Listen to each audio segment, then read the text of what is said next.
Gracias, profesor.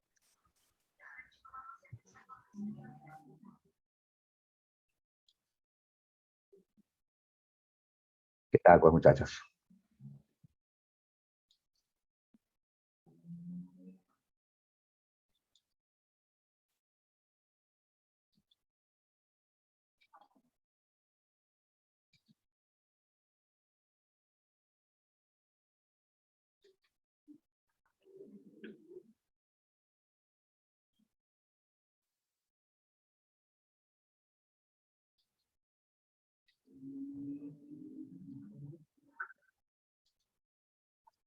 Muy bien, vamos a dar inicio, muchachos. ¿Cómo están? ¿Cómo están todos los jóvenes de selección? Muy buenos días. Bien, chicos, vamos a continuar con nuestra materia. Vamos a seguir hablando de la historia del viejo mundo, de Europa, de Asia, de África. Hoy nos toca el tema del Imperio Carolingio, pero recuerdo que nos quedó un pedacito del tema árabes, nos faltó un pedazo, así que quisiera eh, ya retomar esta parte, ya, para que no haya pues ningún inconveniente, muchachos. Por eso estoy en este momento en la diapositiva de la semana pasada, ya, esto ya les envié, Imperio Bizantino, árabes, ya lo hemos estudiado, pero nos faltó concluir el tema árabes. Así que vamos a iniciar con esto, ¿ya, muchachos? Me voy a ubicar donde nos quedamos la semana pasada. A ver, nos quedamos acá, en este mapa. Tengo algo de memoria, chicos. Recuerdo que llegamos hasta este mapita. Muy bien. Entonces, para poder continuar, recordemos algunas cosas, ¿ya? A ver, recordamos que los árabes son un pueblo originario de esta tierra, la península arábiga, ¿sí? Que acá lo vemos de un color anaranjado intenso. Ahí está. Sus dos ciudades más importantes en ese entonces, en la temprana Edad Media, eran Medina y la Meca. Aquí este mapa nos muestra una Arabia unificada, ¿sí? Todo ese territorio, anaranjado, intenso, está unido. ¿Quién unió a Arabia? ¿Quién le dio unidad política y religiosa a Arabia? Pues Mahoma, ¿sí? Mahoma, quien predicó el Islam, quien les dijo que eran todos hijos, ¿ya? Claro, Jara. Mahoma les dijo que todos eran, pues, hijos de Alá. Los árabes se unieron. Recuerden que antes de Mahoma, los árabes eran politeístas y además estaban divididos en diversas tribus y cada tribu puede ser independiente con su propio jefe. Ahora no. Ahora tienen un solo Dios, ¿ya? Alá, y un solo gobernante. ¿Ya? En este caso, el primer gobernante de todos estos árabes fue Mahoma. El mapa nos señala lo siguiente, ¿no? Que cuando Mahoma muere, allá en el año 632, ¿sí? Estamos en el siglo 7, Arabia estaba unida, como el mapa nos lo muestra. ¿Ya? Muy bien. Entonces surgió un primer reino árabe, ¿ya? Cuya capital política fue Medina. Y la capital religiosa, la ciudad sagrada, fue la Meca. Muy bien, pero tras la muerte de Mahoma, dijimos, gobernaron los primeros califas. Un califa es un jefe político religioso. En el mundo árabe, la política y la religión están unidos, están mezclados, no separados como actualmente. Los califas son los que gobernaron después de Mahoma. ¿Sí? La palabra califa significa sucesor del profeta. Ellos gobernaron entonces estos primeros califas, llamados los ortodoxos, así le habíamos llamado, los califas ortodoxos, gobernaron, como vemos, los 30 años siguientes a la muerte de Mahoma, en el siglo 7. ¿Y qué importancia tienen estos primeros califas? ¿Ah? Sobre todo, creo yo, el más importante de ellos, Omar, el califa Omar. Que este califa logró el inicio de la gran expansión árabe. El mapa nos lo muestra. Toda esta parte de color anaranjado, con un tono, bueno, medio, ni tan intenso, ni tan bajito. Toda esta parte de acá fue conquistado por los primeros califas, sobre todo por Omar. ¿Ya? ¿A qué territorios me refiero? A Egipto, en el norte de África, a Cercano y Medio Oriente, es decir, Siria, Mesopotamia, Persia.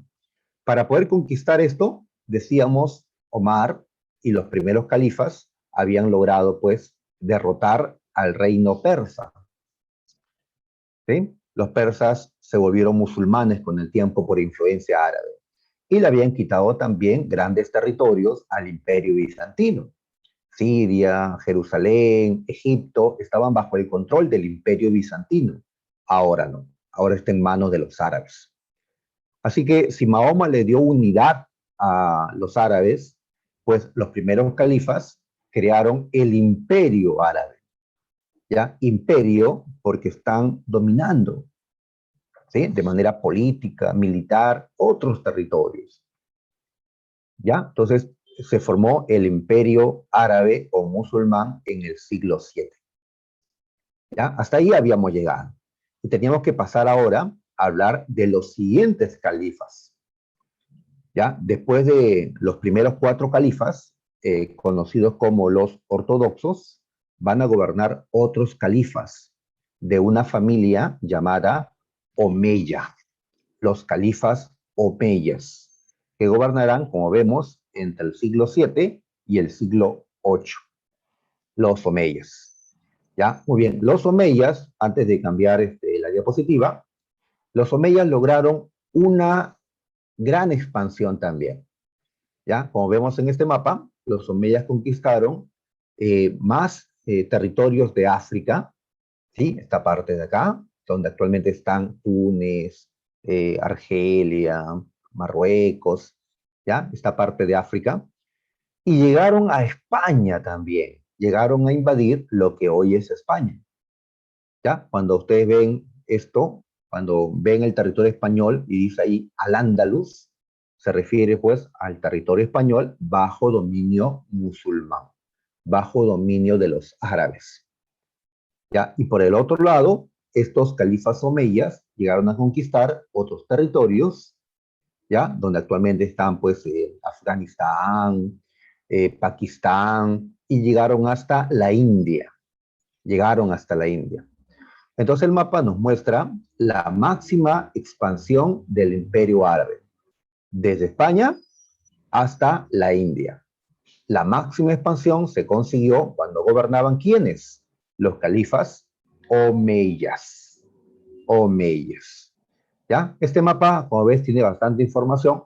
Muchas veces ni ya nos detenemos un ratito para ver los mapas. ¿Ya? Yo extraño cuando hacía mis mapitas en la pizarra, pues nadie quería copiarlo, recuerdo. ¿Ya? Pues ahora lo vemos así en la pantalla. También este mapita quiero que lo estudiemos porque nos muestra importantes ciudades árabes de ese tiempo.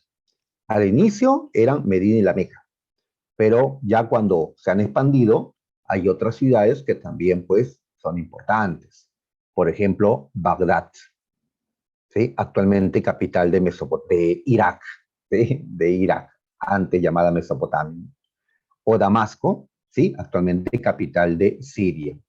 Jerusalén, la Tierra Santa, pues los árabes dominaron Jerusalén. No la fundaron, pero ya la dominan. Ahí están. Los árabes permitieron que los cristianos visiten Jerusalén. ¿Por qué los cristianos de Europa visitaban Jerusalén? Porque ahí estaban los lugares que los cristianos consideraban santos, donde Cristo predicó en el templo, donde fue crucificado, donde fue colocado su cuerpo luego de la crucifixión, Jerusalén. Ya, el Cairo. en Egipto, ¿no? ¿Sí? Actualmente es su capital. Por acá podemos destacar en la actual España, pues, la ciudad de Córdoba, ¿ya? Así que tenemos, pues, ciudades importantes que los árabes levantaron en esos territorios que ellos conquistaron. Muy bien, ¿ya? Ahí está. Vamos a continuar entonces. Y tenemos a los califas omeyas, ¿ya? Muy bien. A ver, cuando a, al territorio que gobierna un rey le llamamos reino. Al territorio que gobierna un califa, pues le vamos a llamar califato, ¿ya? Entonces, si califa equivale a rey, califato equivale a un reino, ¿ya? Como para no marearnos cuando escuchemos esto de el califato, ¿ya? Muy bien, este califato este primer califato, este segundo califato ya, está gobernado por una familia llamada Omeya, ¿ya? Cuando una familia está en el poder, se mantiene pues un tiempo, hablamos de una dinastía, la dinastía Omeya, ¿ya? Ahí están los años en que gobernaron.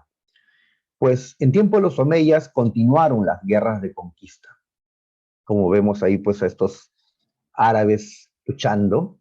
¿Qué buscaban los árabes con sus conquistas? Pues buscaban tierras fértiles. Recordemos que Arabia es un territorio árido. Buscaban tierras fértiles, por eso conquistaron Mesopotamia y Egipto. Tierras fértiles, de hecho, ¿sí? Por los valles del Tigris, Éufrates y el Nilo. Buscaban también controlar las rutas de comercio. Ellos son comerciantes. En la medida que dominen un espacio mayor, podrán controlar las rutas de comercio. Y también poder difundir su religión, el Islam, al cual ellos consideran pues como la religión, ¿no?, verdadera. Los omeyas tomaron el poder político, ¿sí?, hacia el año 661. Ellos van a gobernar al imperio árabe desde la ciudad de Damasco, ¿sí? Ya hemos señalado que Damasco es una ciudad que ubicamos actualmente en Siria. Siria, como habremos escuchado en las noticias, es uno de los países más golpeados en los últimos años. Y no solo por la pandemia, ¿no?, que nos ha golpeado a todos, sino por una larga guerra donde hubo terrorismo, donde se metió Rusia, Estados Unidos, pues tanto así que millones tuvieron que huir de su país. Muy bien, en ese tiempo pues no pasaba eso, ¿no? Damasco era el centro del imperio árabe cuando gobernaban los omeyas. Muy bien, lo que dijimos hace un momento y lo vimos en el mapa. Ya, con los omeyas se alcanzó la máxima expansión del imperio musulmán. Así es, ya que llegaron hasta España y Portugal en dirección al oeste y hasta la India por el este. ¿Ya? La máxima expansión con los omeyas. ¿Ya? Ahí están. Muy bien. Ahora, cuando uno se expande, pues no solo impone su poder, ¿no?, sino también impone su economía, ¿no? Por ejemplo, vemos que la moneda de los árabes, el dinar, pues se difunde. Ellos que son comerciantes y ahora que están ejerciendo el control, ¿no?, de un territorio enorme, un pedazo de Europa, todo el norte de África y buena parte de Asia, pues la moneda árabe se difunde. Habían, en todo caso, un par de monedas fuertes en este tiempo. La moneda de los árabes y la moneda del Imperio Bizantino. ¿Sí? El Solidus o Byzantius, eh, ¿sí?, dos monedas fuertes, ¿no? Como diríamos pues hoy, no sé, el dólar, el euro, ahí está. Y también, claro, se difunde la lengua árabe y las costumbres y su religión a través pues de la expansión, ¿sí?, el árabe. De tal manera que en la actualidad hablan árabe no solo pues los que viven en Arabia, los que viven en el norte de África hablan también árabe, o en otros lugares, ¿no?, de Asia, Cercano Oriente, Medio Oriente, hablan también árabe. ¿Por qué el árabe se ha difundido? Porque estos lograron crear un imperio grande, ¿no? Como preguntar, ¿por qué el castellano? ¿Por qué hablamos castellano nosotros, no? Pues porque España creó un imperio, un gran imperio colonial en la Edad Moderna. Los árabes crearon un imperio también colonial, un imperio, en todo caso, continuo, en la Edad Media. Muy bien. Ahora, si nos detenemos un momentito a cuando entraron en Europa, ¿ya? Y para eso quisiera volver a ver el mapita. A ver, los árabes querían entrar a Europa, a la Europa cristiana. Así es, porque los reinos de Europa se habían convertido al cristianismo, ¿ya? A la Iglesia Católica. Tenemos un imperio bizantino, cristiano, católico en este tiempo. No, profe, el imperio bizantino rompió con la Iglesia Católica, el cisma de Oriente. Ya, pero lo del cisma de Oriente todavía se dio en el siglo XI, se dio todavía después. ¿Ya? El imperio bizantino en estos momentos era un imperio católico. Tenía problemas ya con la iglesia católica, pero no había roto con la iglesia. Era una peleita, ¿no? Pero se reconciliaban, se peleaban, así como enamorados, pues ya al final ya se da el divorcio completo. Por allá está el reino franco, por acá estaba el reino visigodo, en la actual España, eran reinos católicos también. Todos los árabes intentaron entrar a Europa. ¿Por dónde? Por esta tierra, a ver, no sé si llegan a ver por acá, por Asia Menor. Ya trataban de quitarle el control de Asia Menor al Imperio Bizantino y tomar Constantinopla, su capital, y entrar de esa manera a la península balcánica y así avanzar por el continente europeo. Entonces, ¿quiénes lograron detener el avance de los árabes en esta parte?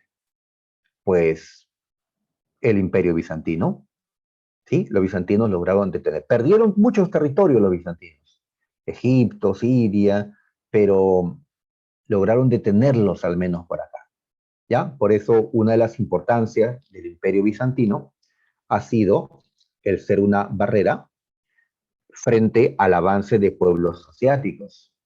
Antes los persas quisieron entrar, ¿ya? Ahora son los árabes.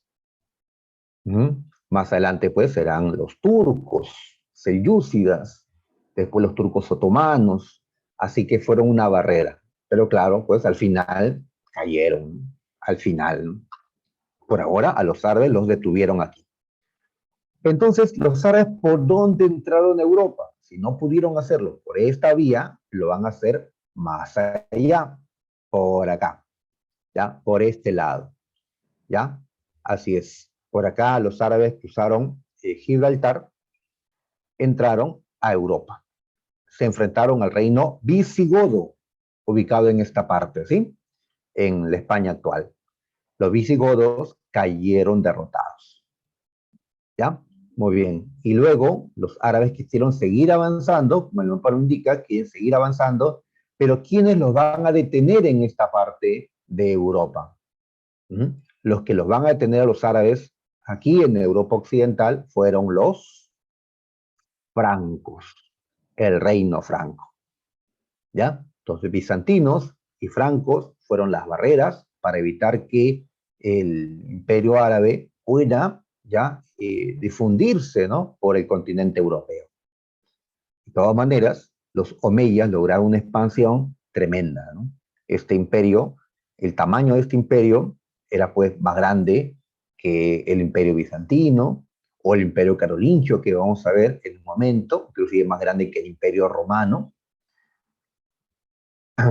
Muy bien, entonces vamos a continuar.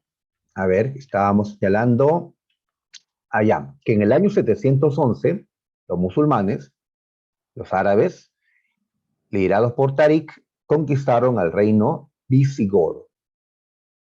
Muy bien.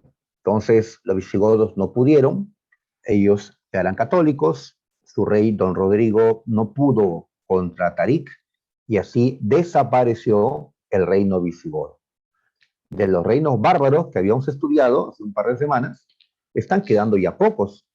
Ya murió el reino ostrogodo, el reino vándalo, ha muerto ahora el reino visigodo.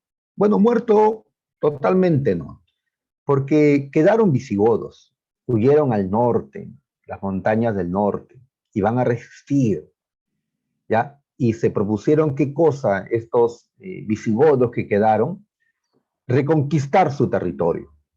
Así que en el mismo año en que cayeron conquistados, en 711, va a iniciarse lo que llamaremos la Guerra de Reconquista Española. ¿Sí? Estos visigodos, que más adelante llamaremos castellanos o españoles, pues van a luchar por recuperar estas tierras. Poco a poco lo harán, pero esta guerra de reconquista va a durar hasta 1492.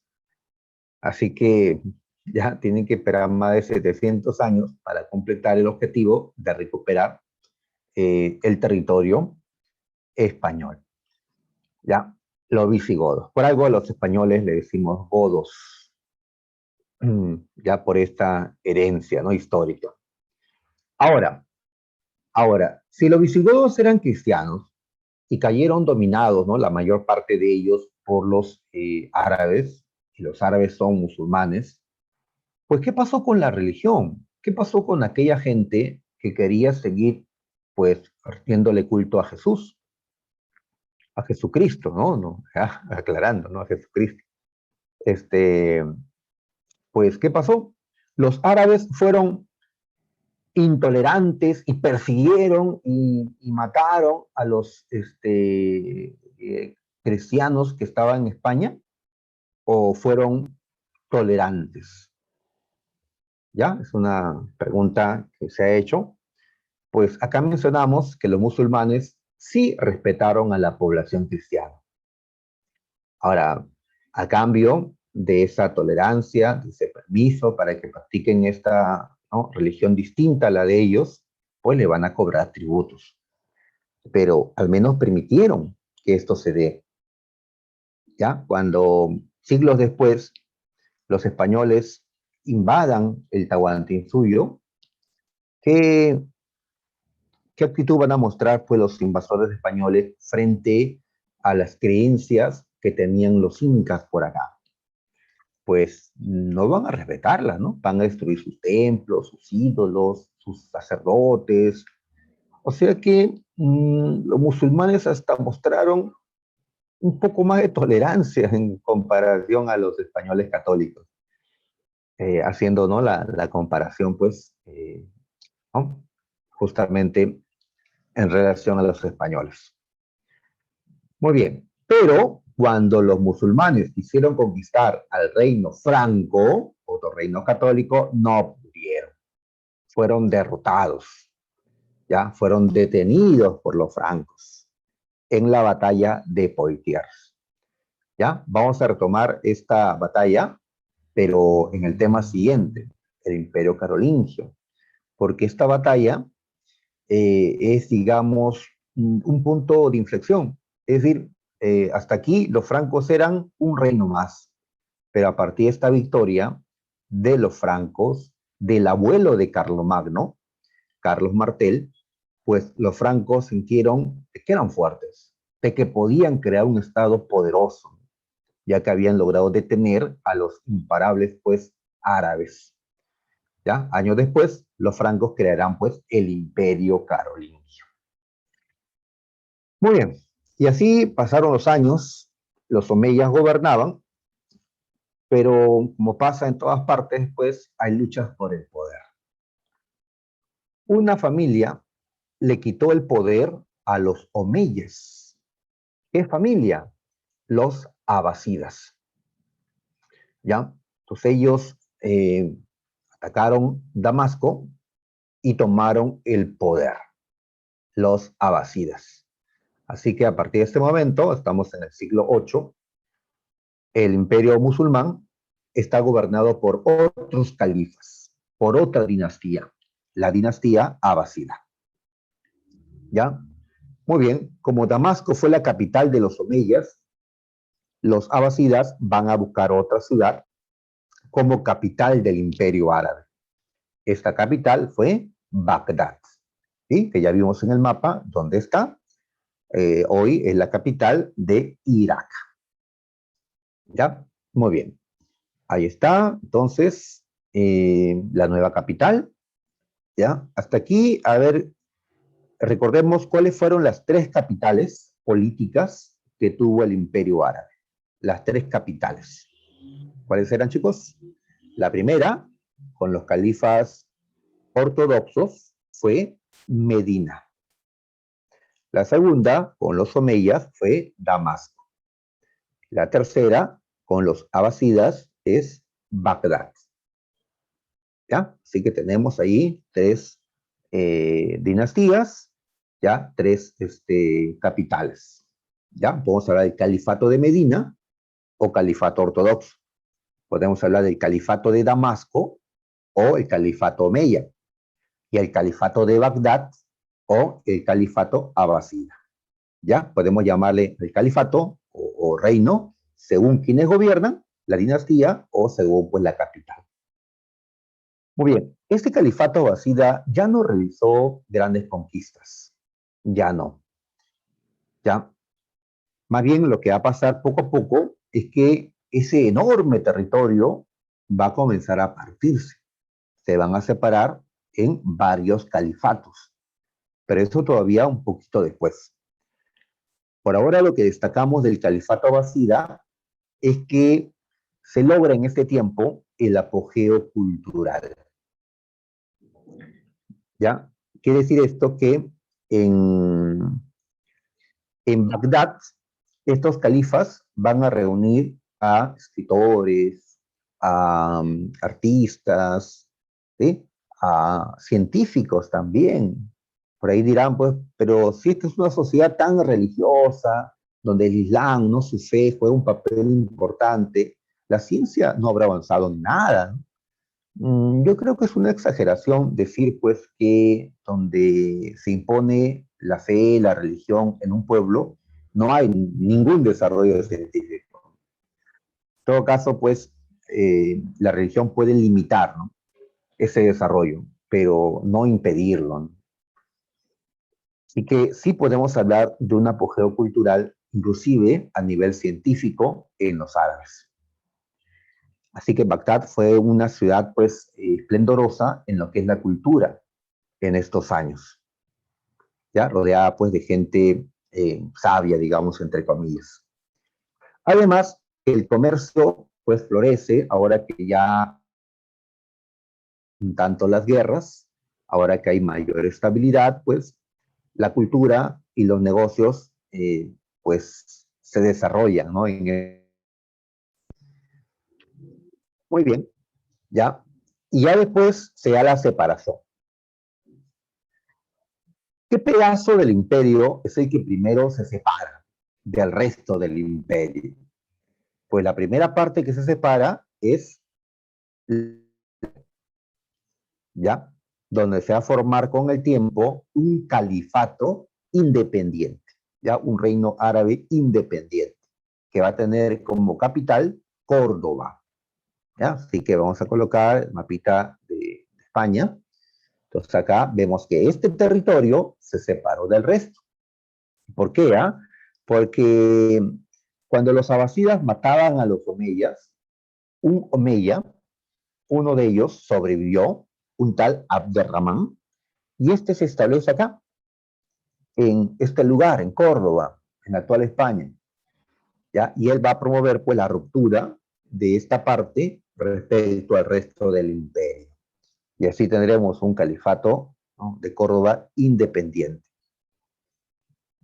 ¿ya? Ahí está entonces este lugar. Entonces, aquí van a gobernar los omeyas, pero en el resto del imperio van a estar los abasidas.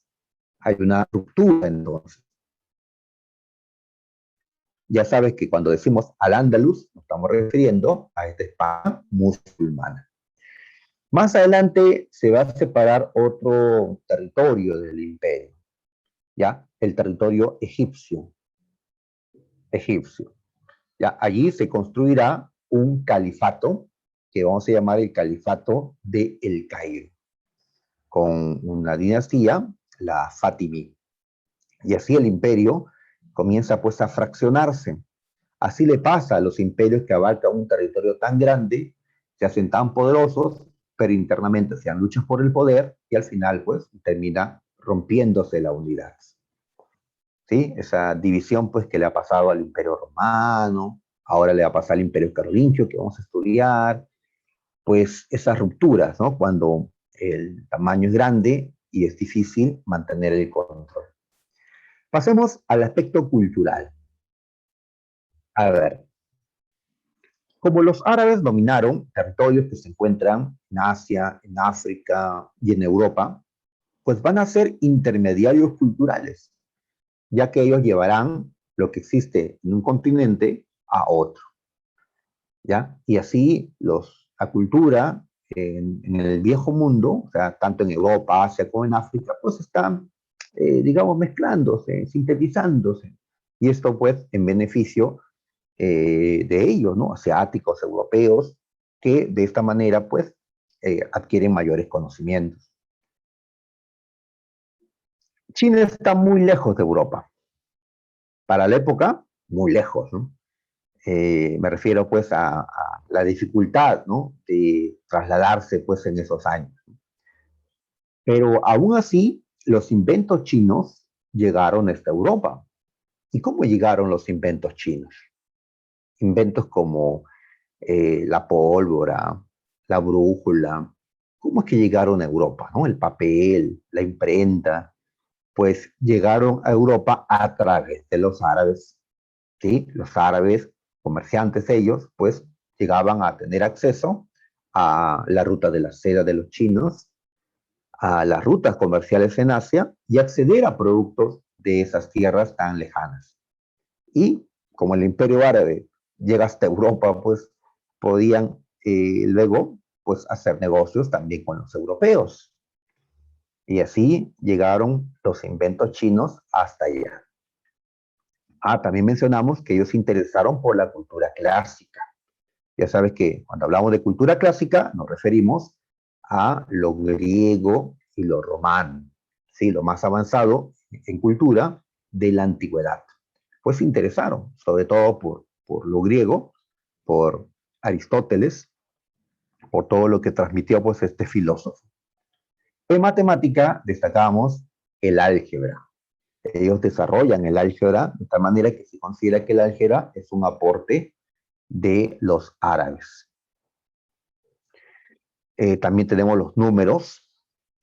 Los números no es un invento de ellos, por eso coloco difundieron los números, ya que los números que utilizamos nosotros, estos que están acá, no los romanos, que utilizamos poquito, sino los números arábigos, como le llamamos arábigos, pero no porque lo hayan inventado ellos, sino que los árabes lo difundieron.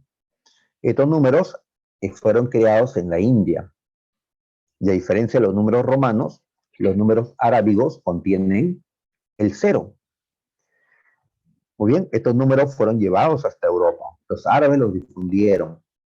Y así los europeos le llamarán pues los números arábigos. ¿Ya? Tal vez lo correcto sería llamarle los números de la India, los números hindúes, pero así ha quedado pues el nombre. Muy bien.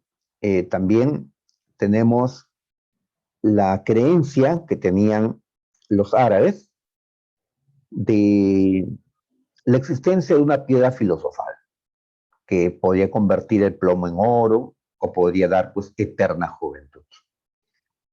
Así que esta creencia pues les hizo eh, buscar, ¿no? Les hizo hacer, eh, probar, ¿no? Con elementos. Así que tenemos acá un, no una ciencia todavía, eh, la alquimia, la alquimia, los alquimistas, ¿no? Es un antecedente no científico todavía de la ciencia química, ¿no? Así que tenemos varios aportes, como vemos, vinculados a la ciencia moderna, también la farmacopea. Ellos recopilaban recetas medicinales. Actualmente existe una carrera que se llama farmacia, pues vinculado, ¿no?, a esto que hicieron estos hombres. También fueron avanzados en medicina al hacer operaciones sobre el ojo, ¿no?, la oftalmología. Aquí destacamos a un médico llamado Avicena. También destacamos al filósofo Averroes, quien estudió, ¿no?, a Aristóteles. Vemos que estos imperios que se formaron en la Edad Media se interesaron por la cultura greco-latina, por la cultura clásica. Tanto el Imperio Bizantino, que vimos la semana pasada, ¿no?, ahora el Imperio Árabe, y también el Imperio Carolingio, que vamos a estudiar. Los tres imperios se interesaron por la cultura clásica, ¿ya? Por la filosofía, ¿no?, aristotélica, por ejemplo, ¿no? Muy bien. También destacamos el calendario de los árabes, un calendario diferente al que nosotros tenemos, ya que nosotros tenemos un calendario solar. Ellos tienen un calendario lunar de menos días y los meses se llaman de manera distinta, ¿sí? Hay un mes, ¿recuerdas? El Ramadán, donde ellos practican el ayuno. Ahora, este calendario, pues, ¿qué año marca actualmente? Espero no equivocarme, pero me parece que ellos están actualmente, según su calendario, en el año 1442. ¿Cómo que 1400? Estamos en el año 2021, dirás, ¿no? Ay, nuestro calendario. ¿Y por qué la gran diferencia? En años. Ah, porque nuestro calendario parte de un punto cero, que es el nacimiento de Jesucristo, ¿sí? Un año cero, entre comillas. Y empezamos a contar, eh, pues año 1, año 2, después de Cristo, ¿no?, hasta el 2021. En cambio, ellos no tienen como punto de partida de su calendario al nacimiento de Cristo, porque para ellos el nacimiento de Cristo no es tan importante, ya que ellos no son cristianos. ¿Qué es lo que marca el inicio del calendario musulmán? La égira. La égira, lo vimos la vez pasada, fue el momento en que Mahoma huyó de la ciudad de la Meca a la ciudad de Medina, ya que era perseguido en la Meca, quisieron matarlo, huyó, ¿ya? Esta égira fue muy importante para ellos, porque Mahoma obtuvo gran apoyo en Medina, ¿ya? Y a partir de ese apoyo que obtuvo en Medina, gracias, ¿no?, a esta migración que hizo, pudo con el tiempo unir toda Arabia y difundir el Islam. Así que este calendario arranca con la égira. ¿Y cuándo ocurrió la égira? Pues si tomamos en cuenta nuestro calendario, la égira ocurrió en el año 622. En cambio, para ellos, en su calendario, la égira corresponde al año cero. Y ahí comienzan a contar, ¿no? Año 1, después de la égira, año 600, después de la égira, y así hasta el año 1442, les dije, ¿no?, del calendario musulmán. Muy bien. Ya, construcciones. Pues los árabes han destacado con sus construcciones. Aquí mencionamos varios tipos de construcciones. Tenemos templos llamados mezquitas, ¿sí? Construcciones en honor, pues, a Alá, Dios. Tenemos palacios, ¿ya?, llamados alcázares, que eran, pues, las residencias de los califas, ¿ya? Las mezquitas son para Alá, los alcázares para los califas.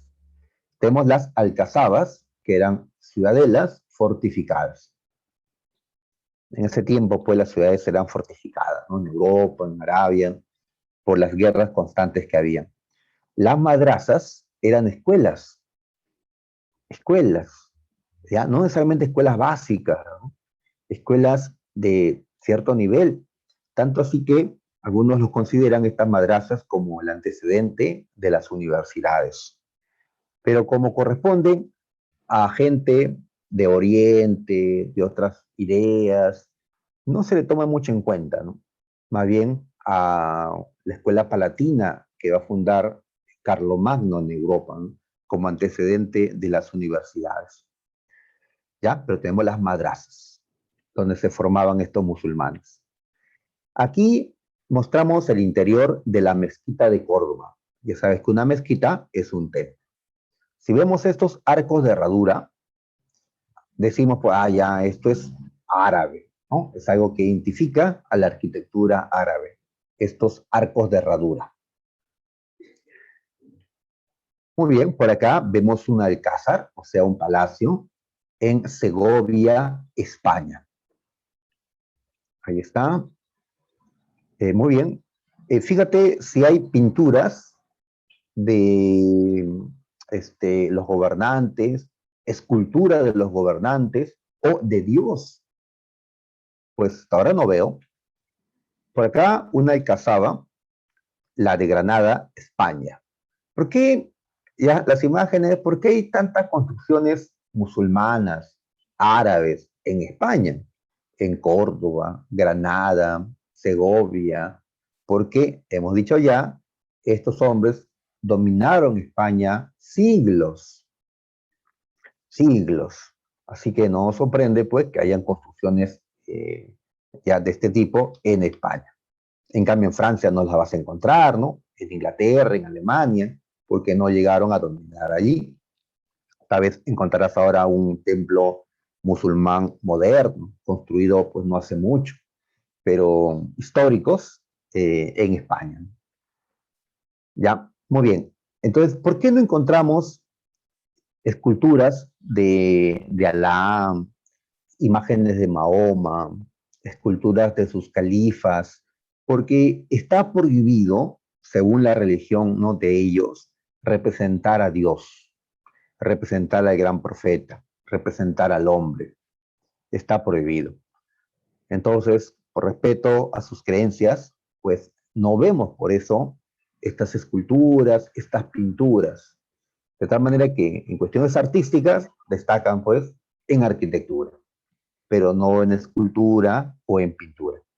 En cambio, como los católicos no tenían estas prohibiciones, ahí sí, ¿no? En los templos católicos, en los castillos, en los palacios católicos, ahí sí, pues, no había inconveniente de dejar esculturas y pinturas eh, en estos años. ¿Cómo decoran entonces? Nos preguntó San Marcos cómo decora. Pues la decoración principal era con motivos geométricos. ¿Ya? ¿Qué significa esto? Pues como en la imagen van a decorar así colocando estas figuras geométricas. ¿Sí? Vemos acá estos trazos que decoran pues un ambiente. Muy bien, ahí está. Listo, entonces con esto vamos a dejar lo que quedó pendiente de la semana pasada y ahora vamos a ubicarnos en lo que corresponde al día de hoy. Recuerdo que resolvimos todas las preguntas del material anterior. Sí, lo resolvimos, recuerdo. ¿Ya? Así que ahora vamos a pasar al Imperio Carolingio y ver pues las preguntas sobre este tema. Muy bien. Hasta aquí, muchachos, ¿alguna duda, algún comentario, alguna pregunta? Ajá. Ajá. O tal vez están ahí mirando si Castillo ya ganó, pues, algún...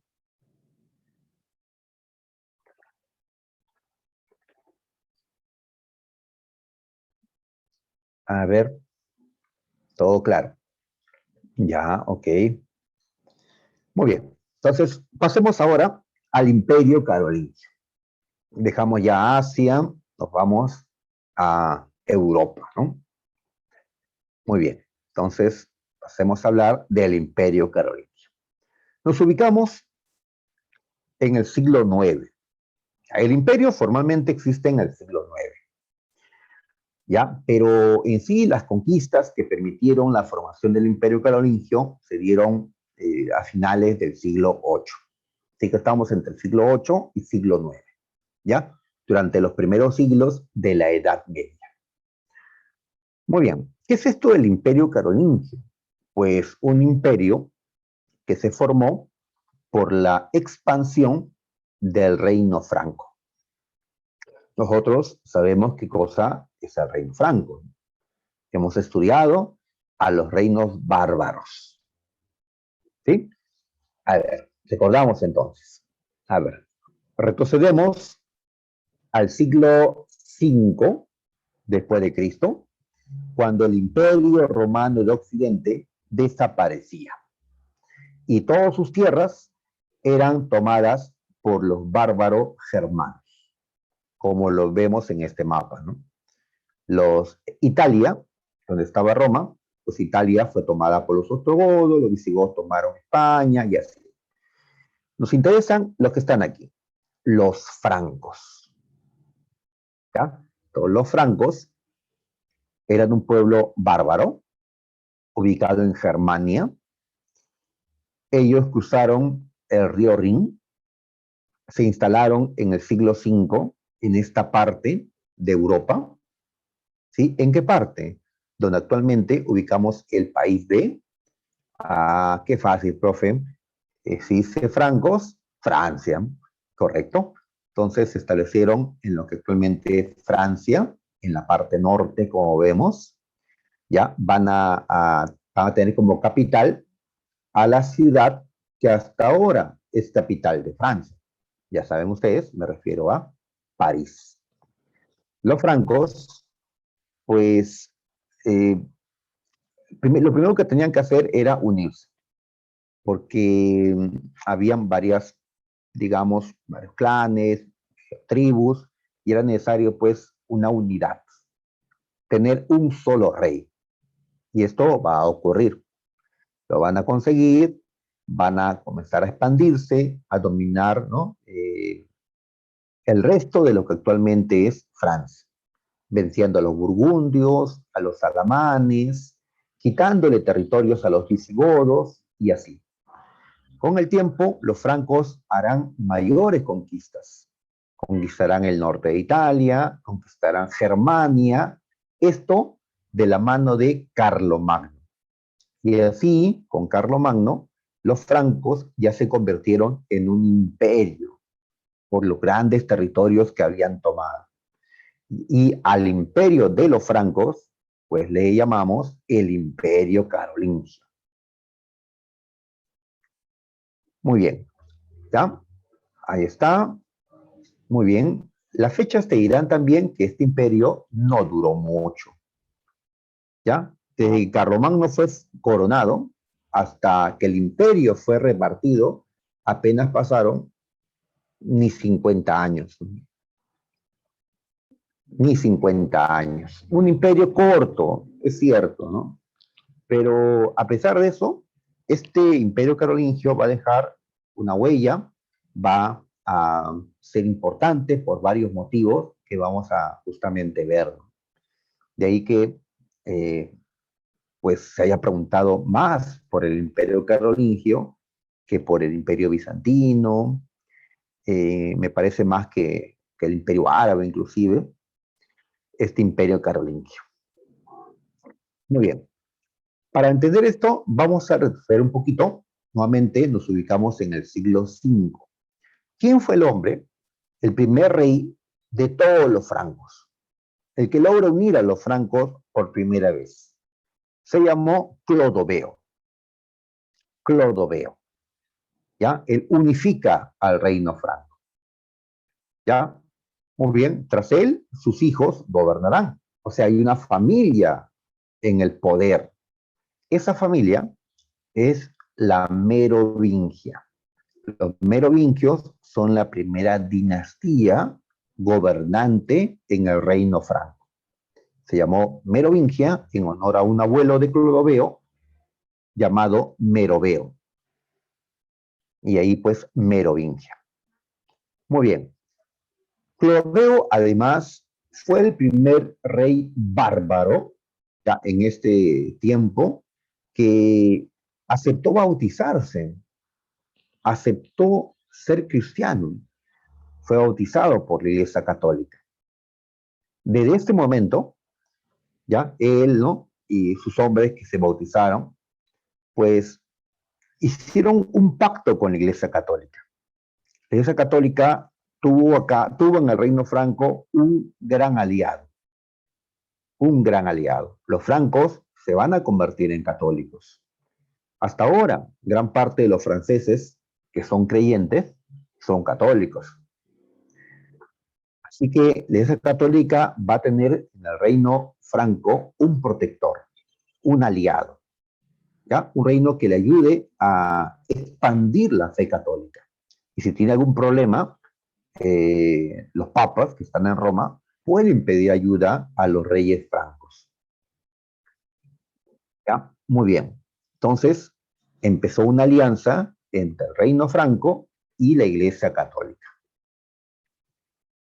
Pasó el tiempo y a los reyes de la dinastía merovingia se les va a conocer como holgazanes.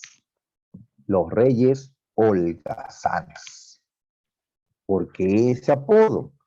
¿Por qué les van a llamar así?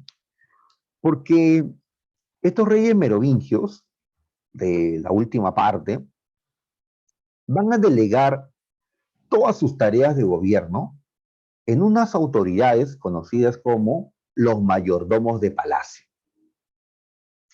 Un mayordomo de palacio era algo así como un primer ministro.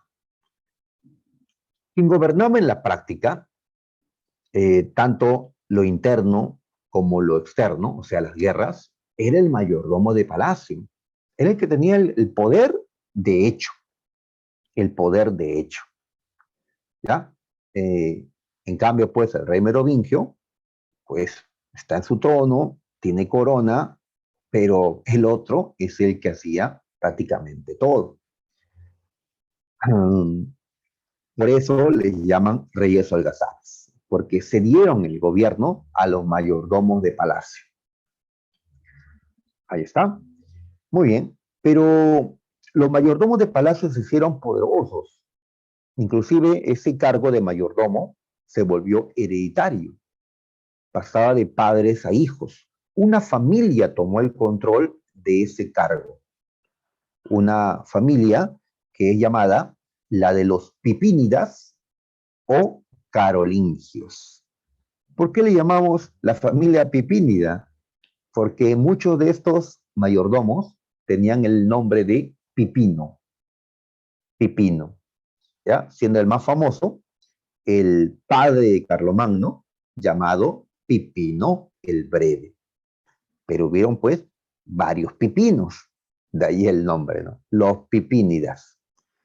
Pero también había otro nombre que se repetía entre estos hombres, Carlos, ¿ya? Como Carlos Martel o Carlomagno. De ahí que se le conozca también a esta familia como los carolingios, ¿ya? Así es. Entonces, el nombre que tiene este imperio, imperio carolingio, lo de carolingio es por la familia que va a gobernar, ¿ya? La familia que gobierna. Igual que con los árabes, ¿no? El imperio omeya, el imperio abasida, ¿ya? Igual acá, el imperio carolingio. El imperio tiene como nombre la familia, pues la dinastía que está gobernando, ¿ya? También podríamos llamar el imperio franco, pero no se usa mucho. Se usa imperio carolingio. Así ha venido en exámenes de admisión. Muy bien, ahí está. Los mayordomos se hicieron fuertes. Así que nos vamos al siglo VIII. Siglo VIII, muchachos. ¿Qué pasa en el siglo VIII? Los árabes, gobernados por la dinastía Omeya, están expandiendo ya grandemente al imperio árabe. Como dijimos, por este lado, los bizantinos lograron resistir, rechazar a los árabes. Muy bien, pero los árabes entraron por el estrecho de Gibraltar lo cruzaron y entraron a Europa. Ya hemos señalado que ellos derrotaron al reino visigodo, ¿ya? Y así dominaron este territorio donde hoy está España y Portugal. Muy bien, entonces, eh, por su avance en el África y por España, nadie había detenido a estos musulmanes. ¿Quiénes los van a hacer? Los francos, ¿ya? En la batalla de Poitiers, en el 732 después de Cristo. Así que destaquemos esta batalla, ¿ya? Ahí está. Muy bien, se enfrentaron los francos, que eran católicos, y los musulmanes, ¿sí? Cuando digo musulmanes me refiero pues a los árabes y a los pueblos aliados de los árabes. Los árabes conquistaban y con el tiempo pues lograban que esos pueblos se conviertan a su religión, se unan a su proyecto imperial y obtenían el apoyo de esos pueblos, como los moros, ¿ya? Como le voy a llamar a poblaciones del norte de África que aceptaron el Islam, que se unieron a los árabes para la conquista de este territorio español. Muy bien, entonces, ¿qué pasó entre musulmanes y francos en la batalla de Poitiers? Como la flechita lo indica, por más que atacaron los musulmanes en Poitiers, ¿sí? Que es un lugar que queda en la actual Francia, fueron rechazados los musulmanes. Tuvieron que regresarse. Ahí está. Tuvieron que regresarse. Los francos habían resistido a los musulmanes. Ahí están. ¿Qué hubiera pasado si los árabes hubieran vencido? El reino franco desaparecía. ¿Ya? Los árabes avanzaban por Europa. Hubieran entrado a Italia. Pues yo creo que hubieran conquistado Italia. Y en Italia está Roma. En Roma está la Iglesia Católica. Pues, ¿habría desaparecido la Iglesia Católica?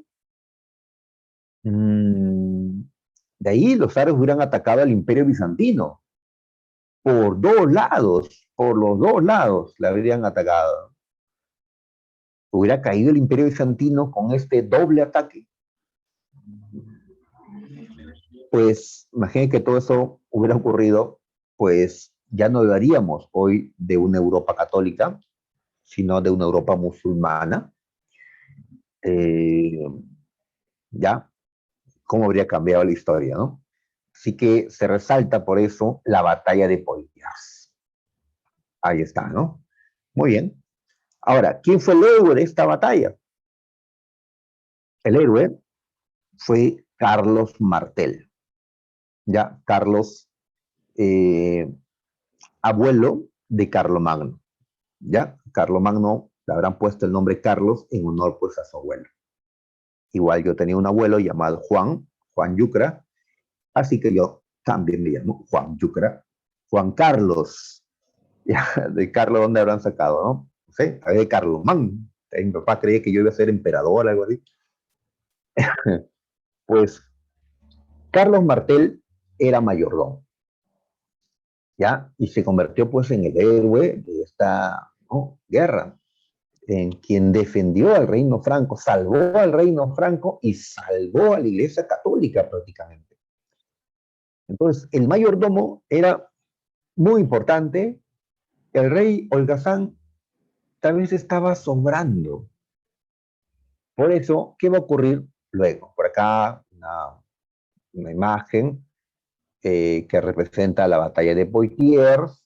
Dicen que Carlos Martel golpeaba como si fuera un martillo, ¿sí?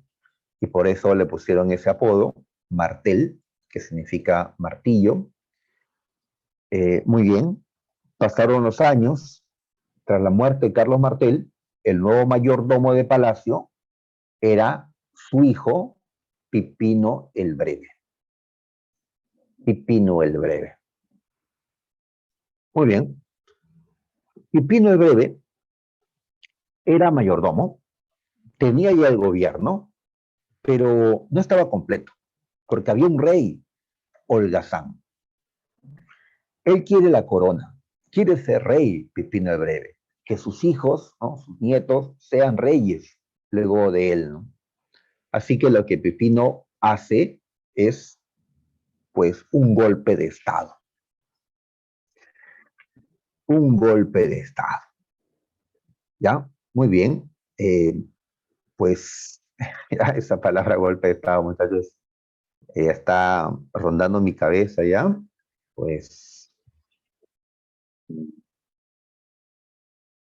a ver si la derecha acepta un régimen de Castillo o le da un golpe de Estado, ¿no? Pues hace años que no vemos golpe de Estado en el Perú, pero no está descartado, creo, ¿eh? Bueno, ya mejor regresemos acá. Pipino el Breve dio un golpe de Estado, ¿ya? Es decir, saca del trono a Childerico III. Este hombre era, pues, un rey de la dinastía merovingia, considerado un rey holgazán. Tal vez esto de holgazanes sea una exageración, porque ¿quiénes hablan de holgazanes? Los carolingios. Y ellos lo hablan para justificar su llegada al poder. Lo que pasa es que esos eran unos reyes ociosos, no hacían nada. Por eso era justo sacarlos. Ah, claro, pero es un argumento que les favorecía a ellos, para que ellos puedan tomar el poder. Y Pino el Breve, llamado el Breve, por cierto, dicen que era muy bajito, Pipino era muy bajito, ¿ya? Hablan de menos de 1,5 metros, para ser pues un franco europeo, pues bajito, ¿ya? Yo sería un, ¿no?, alto frente a Pipino el Breve. Aunque su hijo Carlos Magno dicen que pasaba el 1,90 m, ¿ya? Pues, qué raro, ¿no? Pipino el Breve, hijo de Carlos Martel, pues se convirtió en rey de los francos al sacar del trono a Childerico III. Childerico III fue el último rey merovingio, el último rey holgazán. Con Pipino se inició una nueva dinastía de reyes francos. A esta nueva dinastía, a esta familia que toma el poder, le llamamos carolingia. ¿Ya? Con Childerico empezó la dinastía carolingia. Ahí está. ¿Ya? Muy bien. Ahora, antes de dar el golpe de Estado, antes, Pipino el Breve lo consultó con el Papa, lo consultó con la Iglesia Católica, a ver qué opinaba, ¿no? Tengan en cuenta que en estos años la Iglesia Católica tenía gran influencia, y sobre los francos, por supuesto, ya que los francos eran católicos, y los católicos pues tienen una autoridad religiosa, ¿no? Un papa. ¿Ya? En nuestro tiempo, la legitimidad te lo da la población, la gente. Un gobernante es legítimo porque la población, pues, te respalda, ¿no? Claro, en un contexto democrático. En cambio, en estos años de la Edad Media en Europa, donde no existe la democracia, pues la legitimidad te lo da la Iglesia Católica. Si la Iglesia te apoya, esto significa que Dios te apoya, Dios te respalda a través del Papa, entonces tiene legitimidad. Cuando das un golpe de Estado, tienes que ver estas cosas, porque no vaya a ser que das el golpe y la población te repudia, o no, en estos años, pues, la iglesia te condena, te excomulga, te expulsan de la iglesia, y pues tu gobierno se cae abajo. No todos los que han dado golpe de Estado han triunfado, ¿ya? Yo recuerdo el año pasado, me parece, un presidente peruano que estuvo una semana, creo, ya, así lo conocen, ¿no? Una semana, porque las calles lo rechazaron. Ya sabes a quién me refiero, ¿no? Un tal Merino. Eh, Bien, ahora qué pasará, ¿no? ¿Qué pasará ahora? Ya. Pues el Papa le dio su apoyo a Pipino el Breve. ¿Ya? ¿Qué le dijo? Pues quien es el gobernante de hecho, que lo sea de derecho. O sea, quien en la práctica gobernaba, el mayordomo, que sea el rey, que sea el rey. ¿Por qué la Iglesia Católica está apoyando a Pipino el Breve? Porque en ese tiempo la Iglesia Católica estaba amenazada por un pueblo bárbaro, los lombardos, que habían tomado el control de todo el norte de Italia.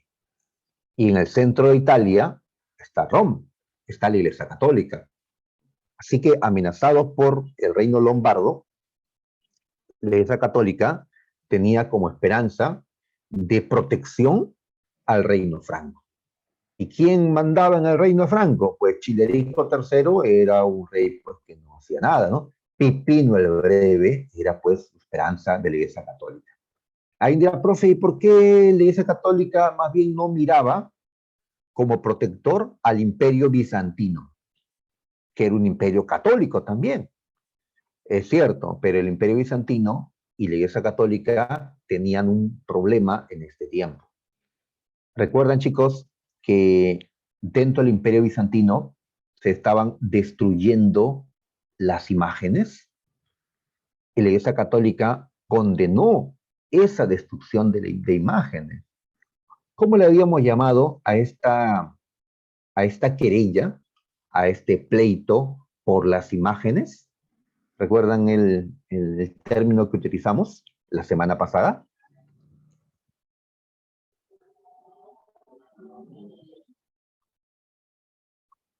Sí, recuerdan. Claro, Colán. Ese es el nombre. Ujú. La querella iconoclasta. Así es, Ramos. ¿Ya? La querella iconoclasta. La iconoclastía. Muy bien. Entonces, esto significaba pues un pleito, ya no una guerra, ¿no? Pero un pleito, una distancia, un distanciamiento entre la Iglesia Católica y el Imperio Bizantino. Así que la Iglesia Católica miraba al reino franco, pues, quien había detenido a los árabes en Poitiers, lo miraba como su protector. ¿Qué hace Pipino el Breve? Pues va a Italia y pelea contra los lombardos, ¿ya? Y logra rechazar a los lombardos un poco hacia el norte. Le quita territorios en el centro de Italia a los lombardos. ¿Y qué hace Pipino el Breve con esas tierras del centro de Italia, que le arrebató al reino lombardo? Pues esas tierras se lo regala a la Iglesia Católica. ¿Ya? Muy bien, esas tierras serán conocidas como los estados pontificios. Los estados pontificios. ¿Ya? Es decir, el territorio que estaba bajo el control de la Iglesia Católica.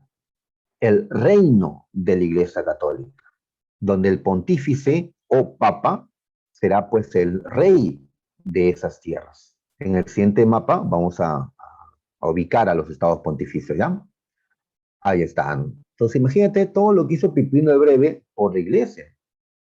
Le dio protección, ¿ya? Le dio tierras.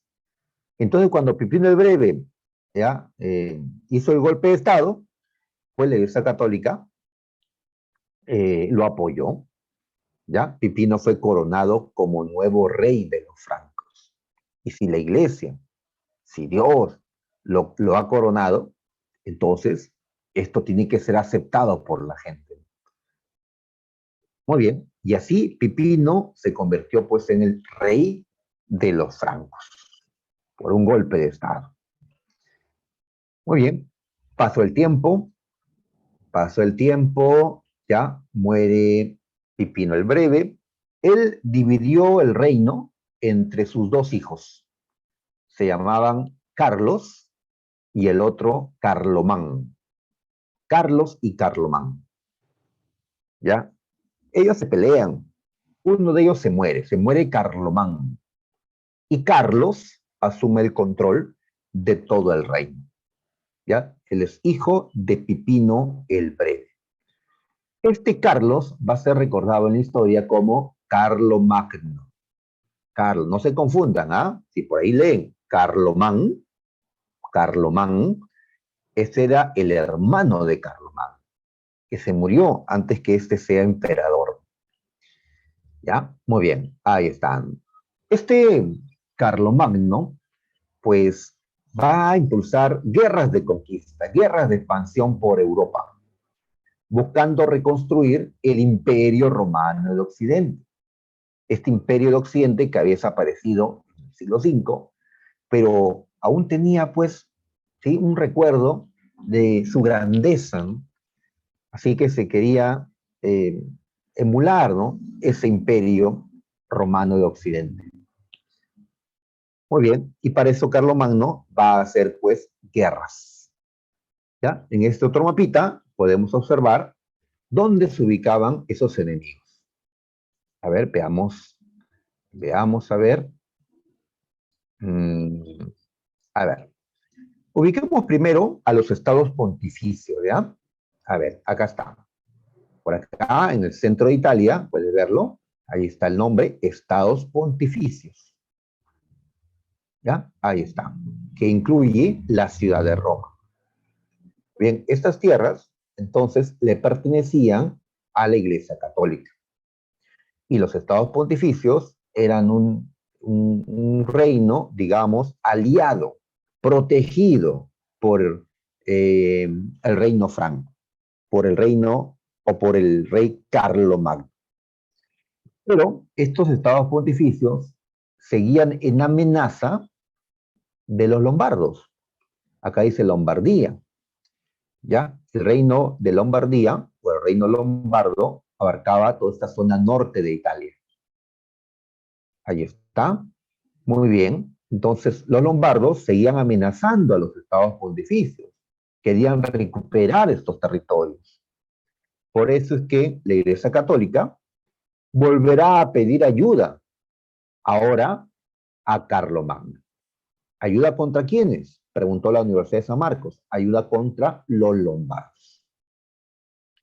¿Ya? Muy bien. Por otro lado, tenemos a los bávaros en esta zona de Baviera, donde actualmente ubicamos, pues, una parte de Alemania, otra parte de Austria. Por acá al norte dice Sajonia. Acá están los sajones, una tribu bárbara, germana. ¿Sí? Sajonia es una parte de Germania. Pues Carlomagno los va a enfrentar a estos. Y como sabemos, en esta parte, donde está hoy España, pues están musulmanes. Están los musulmanes que dominaban hasta acá, ¿no? Barcelona incluida. Así que Carlomagno le va a hacer la guerra a estos pueblos.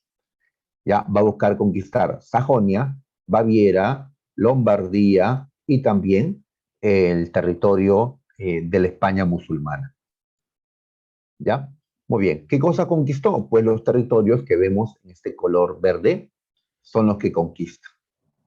Del territorio español solo conquistó un pedazo, lo que llamamos la marca hispánica. Muy bien, entonces eso lo colocamos por acá.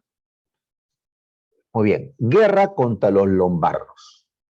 Carlomagno venció a los lombardos, auxiliando de esa manera a la Iglesia Católica. Carlomagno derrotó a su rey Desiderio, al rey lombardo. ¿Ya? Era necesario esto, la Iglesia Católica lo había pedido, porque el reino lombardo era una constante amenaza para la Iglesia Católica, ya que querían recuperar los estados pontificios.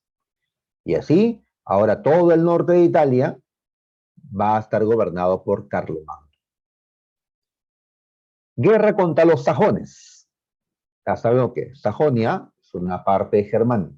Carlomagno lo va a enfrentar durante muchos años, porque los sajones eran un pueblo duro de vencer. ¿Ya? La guerra más larga y sangrienta que tuvo Carlomagno fue contra los sajones. Y al final, Carlomagno logró la victoria. ¿Ya? En Sajonia habían varios jefes, uno de ellos era Widukind, quien finalmente se rinde ante Carlomagno y acepta ser bautizado, ya que los sajones no eran cristianos para nada, seguían creyendo pues en los dioses nórdicos, ¿sí? Recuerdas a Odín, ¿no? A Thor, pues ahora fueron convertidos, su jefe aceptó convertirse y así los sajones serán convertidos. Con el tiempo, pues los alemanes serán católicos. ¿Ya? Gran parte de Europa se vuelve católica por imposición de Carlomagno. Carlomagno tiene como aliado la Iglesia Católica, pues Carlomagno está conquistando para difundir, ¿no? A las buenas o a las malas, la fe católica por Europa. Entonces, el que Europa se vuelva católica, en parte, es gracias a Carlomagno. Muy bien. Guerra contra los musulmanes. Los musulmanes, no de Arabia, no del califato de Bagdad, sino contra aquellos que estaban en España, ¿sí? En Europa Occidental. Aquí Carlomagno no tuvo el éxito que quería. Carlomagno entra a las tierras de los musulmanes, pero no logra la victoria. Los musulmanes resistieron, Carlomagno pues opta por regresar. En el regreso, cuentan que el enemigo los ataca y un sobrino de Carlomagno, llamado Roldán o Rolando, un duque, este va a aguantar, ¿no? Ya en la, ¿no? En la resistencia, en una resistencia para que Carlomagno pueda regresar a tierras seguras. Y así se quedó pues Rolando con un grupo de hombres a detener o a demorar, ¿no? Al enemigo, ya en una batalla llamada la batalla de Roncesvalles, pues donde Rolando y sus compañeros murieron, ¿sí? O sea, Rolando se creyó, no sé, Leónidas, ¿recuerdas a Leónidas y los 300 espartanos? Algo así. En honor a Rolando, a lo que hizo, se va a componer, pues, ¿no? Un gran cantar de gesta, ¿no? ¿No? ¿Recuerda los cantares de gesta? La literatura medieval, ¿no? Muy bien. ¿Qué cosa Carlomagno entonces pudo conquistar del territorio español? Pues solamente una parte llamada Cataluña, que será convertida en una marca, la marca hispánica. Desde este tiempo, vemos cómo un pedazo de España se separó del resto. Cataluña se separó del resto de España.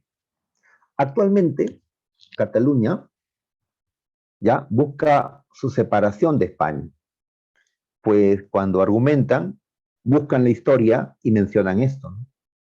En tiempo de Carlomagno, Cataluña era autónoma respecto del resto de España, ¿no? Y su pretensión es volver a hacerlo. Dentro de Cataluña hay ciudades importantes como Barcelona. Tal vez eres hincha de este equipo, ¿ya? De los catalanes. El cantar de Roldán, claro, ¿no? Tal vez el más importante, cantar de gesta medieval. Muy bien. Entonces, es todo lo que conquista Carlomagno. ¿Ya? Todos estos territorios de color verde, un verde más, ¿no? Más oscuro. Y así el reino pasó a convertirse en un imperio. Un imperio. ¿Ya? También el mapa nos sirve para ver el cambio de capital. ¿Cómo el cambio de capital? A ver, la capital del reino franco, ¿cuál le dije que era? La capital del reino franco. Ah, sí les dije, ¿ah? A ver, chicos, ¿recuerdan? La capital del reino franco. Allá, eh, París. ¿Sí? Ahí está la ciudad de París. Acá se ve la silueta de Francia. ¿Sí? Por acá, todo esto es Francia. Muy bien. Pero ahora que han conquistado otras tierras, ¿sí? Un pedazo de España, todo el norte de Italia, zonas de Austria, ¿no? De Alemania, pues la capital ya no va a ser París. La capital va a ser Aquisgrán. ¿Ya? Aquí está Aquisgrán. ¿En qué país queda Aquisgrán? Uy, acá están las fronteras actuales, ¿ah? Por acá, ¿ya? Por acá está Francia, acá está Bélgica, Luxemburgo. ¿Qué país será el que está por aquí?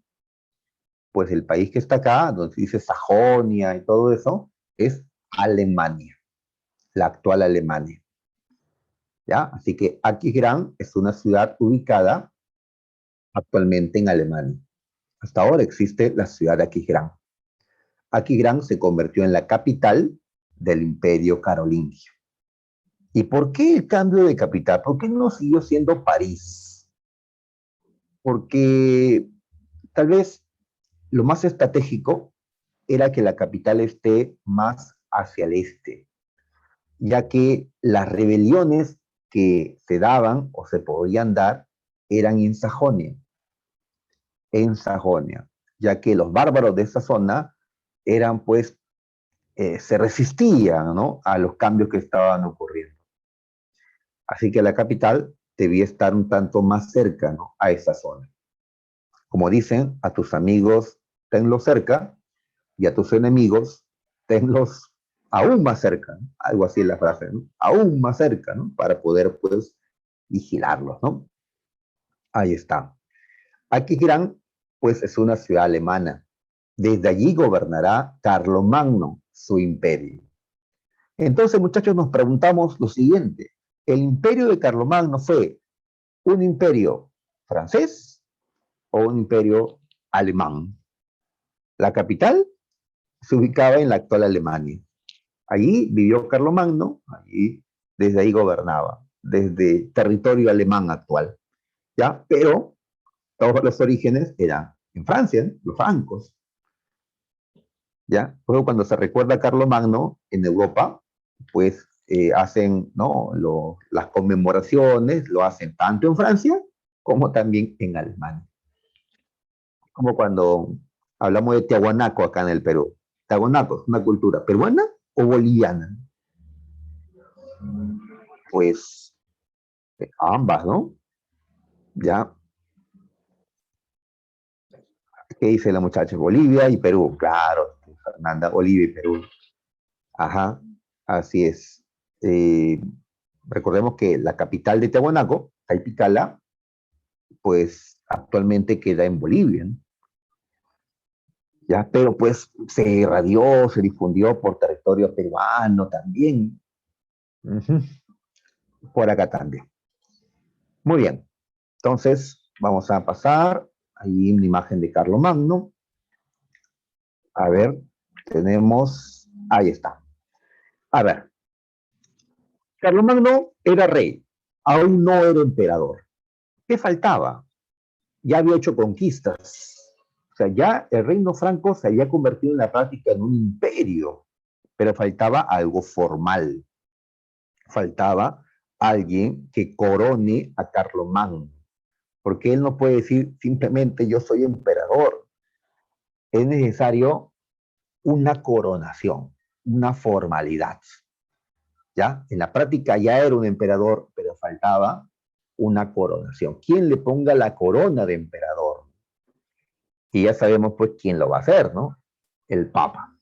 La Iglesia Católica premiará a Carlomagno por el apoyo, la protección, por el difundir la fe católica por Europa, ¿sí?, por la lucha contra los musulmanes, pues van a premiar a Carlomagno poniéndole la corona que supuestamente utilizaron los emperadores romanos de Occidente. Muy bien. ¿Quién fue ese papa que lo coronó? Se llamó León III. ¿Ya? Como en esta pintura, acá aparece el Papa León y acá arrodillado, pues, Carlomagno. ¿Ya? Su familia, bueno, los invitados. Muy bien. Esto ocurrió en Roma, en la Basílica de San Pedro. Muy bien. Cuentan que Carlomagno no fue a Roma a que lo coronen. Él fue para ayudar al Papa. León III estaban aprietos en ese tiempo. Dentro de la iglesia habían también luchas por el poder. Y a León III, sus detractores querían sacarlo. ¿Ya? Hasta buscaron asesinarlo, ¿no? Lo denunciaron por esto, por aquello. León III buscó el apoyo de Carlomagno. Entonces Carlomagno llegó y respaldó al Papa. ¿Ya? Muy bien, entonces, gracias a ese apoyo que León III recibió de Carlomagno, pues en la misa de la Navidad del año 800, porque esto ocurrió en, ¿no?, plena Navidad, León III le puso una corona en la cabeza a Carlomagno. Le puso una corona, ¿ya? La Universidad de San Marcos preguntó por esto, pero cometió un pequeño error. Eh, San Marcos dijo que el Papa León III, ¿ya?, había pedido auxilio a Carlomagno porque un pueblo estaba amenazando a Roma. Entonces la pregunta es, ¿qué pueblo amenazaba a Roma, a la Iglesia Católica? Pues los lombardos, ¿sí? Marcamos los lombardos. Pero cuando León III asumió como papa, ya Carlomagno había derrotado a los lombardos. O sea, esa guerra ya había ocurrido. En sí, León III, pues, lo corona no por el apoyo frente a los lombardos, que ya había pasado, sino por el apoyo que directamente le hizo al Papa León, frente a las acusaciones que tenía de sus opositores. Bien, entonces, muchachos, de esa manera, formalmente ya Carlomagno ha sido coronado como emperador en el año 800. Y así tenemos al Imperio Carolingio, que va a simbolizar la vuelta a la vida del Imperio Romano de Occidente, porque así lo coronó el Papa, como Augusto, como emperador del Imperio Romano de Occidente. Ya todo era pues simbólico nada más, ¿no? En sí, el Imperio de Occidente ya no existe. Muy bien. Y con esto, la alianza entre la Iglesia Católica y los gobernantes francos, pues es más fuerte aún, más fuerte. Ahí está. Muy bien. Entonces, frente al imperio árabe, que fue un imperio musulmán, ahora existe un imperio católico, el imperio carolingio, que abarcó, ¿no?, todo este territorio. Todo este territorio. ¿Ya? Muy bien. Entonces dice acá que lo que está de verde eran territorios que Carlomagno heredó de su padre, Pipino el Breno. ¿Ya? Y los territorios que están de color rosado o algo así, son territorios que dice él conquistó. ¿Ya? Donde estaban los sajones, los lombardos, ¿no? Más allá, ¿no? También la marca hispánica, ¿no? Pero pues acá no la han puesto de ese color. Han querido destacar lo que es la marca. Le han puesto un colorcito distinto. También hay territorios dependientes del imperio, como los estados pontificios, que se encuentran acá en el centro de Italia, de color anaranjado. ¿Sí? Donde está Roma, ahí están los estados pontificios.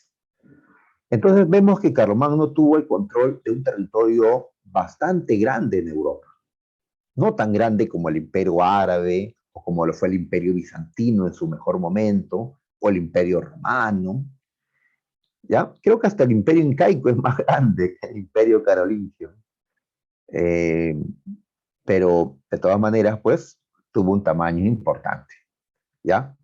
Ahí está, ¿no? ¿Qué países actuales formaron el imperio carolingio? Pues acá colocamos una serie de países que fueron parte del imperio carolingio.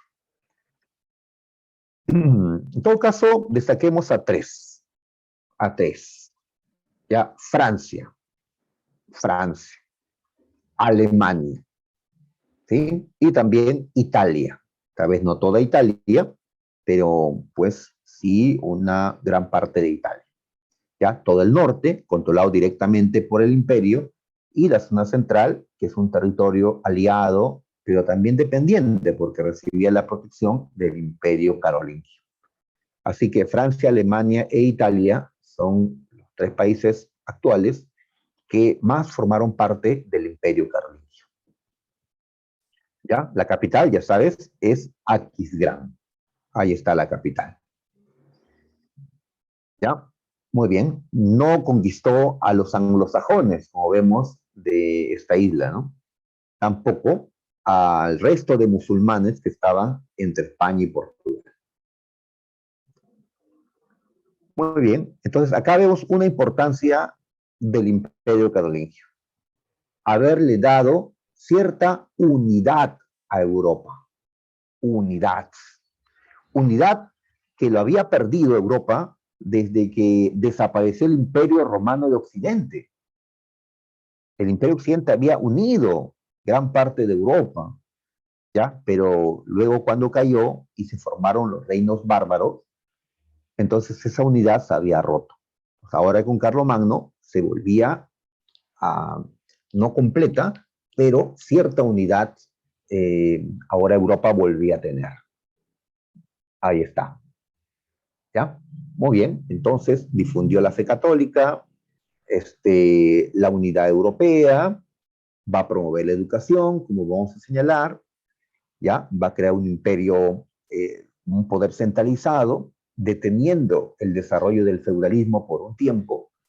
Ya tenemos entonces varias importancias de Carlomagno y su imperio. ¿Ya? Ahí está, ¿no? Entonces, Carlomagno de alguna manera aportó en la configuración de lo que es Europa, de lo que será Europa, ¿no? En los siglos siguientes. Actualmente, en Aquisgrán, Alemania, se entrega un premio ya anual, un premio llamado el Premio Carlomagno. ¿Ya? ¿A quiénes le entregan el Premio Carlomagno? Pues ellos deciden a aquellas personas, sean de Europa o no, pero que hayan hecho algún aporte para el desarrollo de Europa. ¿Ya? Como Carlomagno lo hizo, ya que Carlomagno, pues, ¿no? Nuevamente la unidad y la cuestión educativa, cultural, ¿no? Por eso el nombre Premio Carlomagno, que pues han recibido distintas personas, vinculadas, claro, a Europa. Muy bien. ¿Y por qué se da en Aquisgrán este premio? Porque ya sabemos, Aquisgrán era la capital del imperio de Carlomagno. Así es, ahí estaba el palacio de Carlomagno, que vemos en esta imagen, el palacio de Aquisgrán. Muy bien. El imperio era relativamente grande. Para administrarlo mejor, fue dividido en provincias. Si la provincia quedaba en el interior del imperio, a esa provincia le llamamos condado y a su jefe le llamamos conde. Pero si la provincia queda en la frontera, ¿ya? En la parte, pues, que está hacia el exterior, entonces a esa provincia le llamamos marca. Marca. Y a su jefe le llamamos marqués. Muy bien. Entonces, por si acaso, nuevamente vamos al mapita para identificar, ¿ya? Alguna marca. Muy bien. Entonces acá observamos justamente el imperio carolingio llega hasta acá. ¿Ya? Vemos que en esta parte extrema del imperio carolingio se forma una marca, una provincia fronteriza, llamada la marca hispánica. Hispánica, ya que este territorio pertenece a Hispania o a la España actual. ¿Sí? Ahí está Barcelona. Muy bien, la marca hispánica, ¿no? La región de Cataluña. ¿Por qué crear una provincia así? Porque más allá hay enemigos. Están los musulmanes en Córdoba, ¿no? Dominando esta zona. Así que es necesario una provincia militarizada que sirva de defensa del imperio carolingio. ¿Ya? Así es. En cambio, un condado, pues, está en el interior. La marca está en una frontera. Y en este mapa colocan, pues, otras marcas. La marca danesa, la marca bretona, ¿ya? Estamos destacando la marca hispánica. Muy bien, entonces, ¿qué diferencia encontramos entre un marqués y un conde? ¿Ya? El marqués tiene más atribuciones que un conde. Aparte, claro que un conde está en una provincia interior y el marqués está en una provincia exterior, ¿no? O fronterizo. El marqués tiene más tropas a su cargo, porque claro, a él le toca defender la frontera del imperio. Y además, el marqués tiene más poder de decisión, más libertad para tomar decisiones. Porque si el enemigo ataca repentinamente, el marqués no va a tener que ir a caballo hasta Quijirán a consultarle a Carlomagno qué cosa tiene que hacer. Hasta eso ya cayó la marca, ¿no? El marqués tiene que tomar él las decisiones.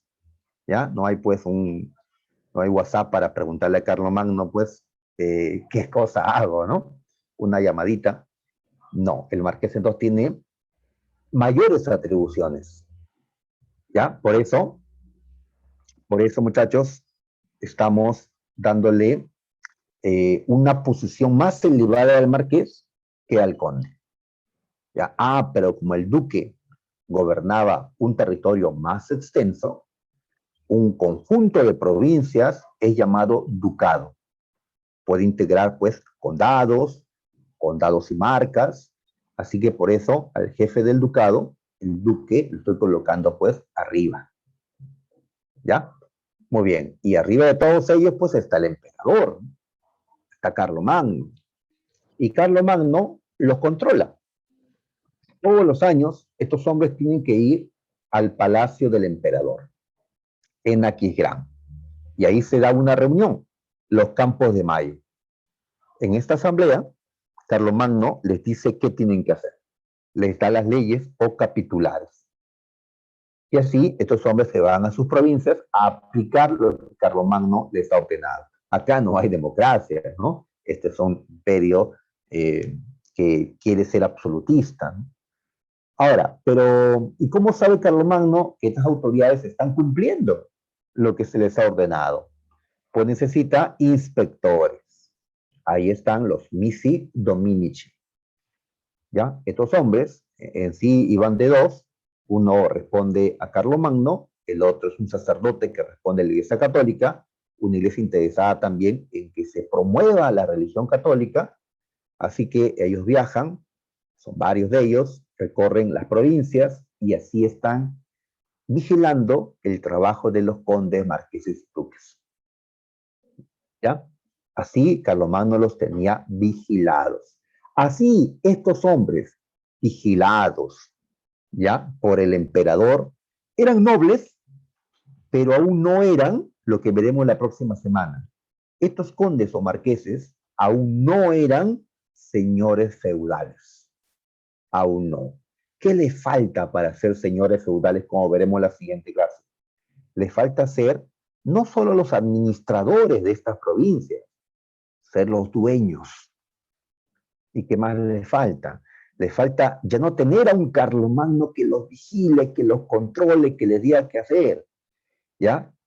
Acá unos años, cuando muera Carlomagno, estos hombres harán lo que les dé la gana, porque ya no habrá quien los vigile o los controle. Y así, cuando tengan el poder, ¿ya? Estos hombres se volverán los señores feudales. ¿Ya? Eso lo veremos luego, ¿ya? Muy bien, hay que acabar con este tema, muchachos. A ver, el renacimiento carolingio. A ver, la Iglesia Católica buscaba que la cultura se promueva, la religión se difunda. Y la cultura había sufrido un decaimiento, ¿no?, fuerte desde que los bárbaros habían destruido al Imperio Romano de Occidente. Era necesario traer de vuelta la cultura griega, la cultura romana, la cultura clásica. Entonces, Carlomagno va a promover ya el retorno a la cultura clásica. ¿Cómo? Pues abriendo escuelas, donde se va a enseñar lo que se enseñaba a los antiguos griegos y romanos. Y así traer de vuelta, ¿no?, la cultura clásica, la cultura antigua. Y además, pues, difundir, ¿no?, y conocer la fe católica a través de estas escuelas. Muy bien. ¿Cómo se le llama a este esfuerzo de Carlomagno por traer de vuelta la cultura clásica? por que vuelva a la vida la cultura clásica. Le llamamos el Renacimiento carolingio. ¿Ya? No lo confunda con el gran Renacimiento que se dio todavía más adelante, siglo XV, XVI, con Leonardo da Vinci, por ejemplo. Eso todavía es más adelante. ¿Ya? Es un esfuerzo mayor en ese tiempo el traer de vuelta la cultura clásica. Esto es un esfuerzo no tan grande, ¿ya? Porque Carlomagno muere y esto como que no se continúa como él quisiera. Pero hay un esfuerzo por traer de vuelta la cultura antigua, ¿ya? Y promover la religión cristiana o católica, como a través de la fundación de escuelas, ¿ya? Y como Carlomagno sabía muy poco de educación, porque él era analfabeto, pues contrató a un anglosajón, a un inglés diríamos actualmente, Alcuino de York, que será algo así como su ministro de educación. Y así se abrieron escuelas, ¿ya? Para el pueblo, para los campesinos, artesanos, las escuelas parroquiales, ¿sí? Con un nivel de enseñanza, digamos, ya solo básico, porque para el pueblo suficiente, decían, una enseñanza básica. Para formar clérigos, o sea, sacerdotes, las escuelas conventuales, ¿ya? Donde sí hay una enseñanza, pues, de nivel, ¿no? Porque los clérigos eran, en ese tiempo, pues, la intelectualidad de la época. Era la gente más preparada, más culta. Todo esto porque aún no aparecen los burgueses. Con el tiempo, los burgueses serán, pues, gente culta. Sus hijos, ¿no? Irán a las universidades, ¿ya? Como hasta ahora, ¿no? Queremos que siga eso. Pero en ese tiempo, pues los clérigos eran el sector más culto. Y están los nobles, que iban a la escuela palatina, llamada así porque esta escuela funcionaba en el palacio de Aquisgrán. De allí los palatinos.